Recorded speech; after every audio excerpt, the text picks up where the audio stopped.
Story time.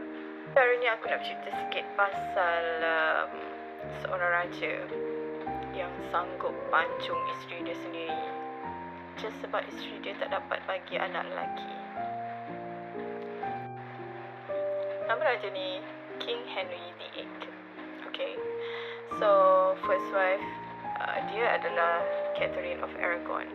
Kita nak cerita pasal second wife dia, iaitu Anne Boleyn.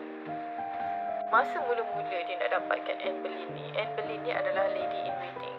Okay, so macam-macam cara dibuat sampailah dia dapat berkahwin dengan Anne Boleyn.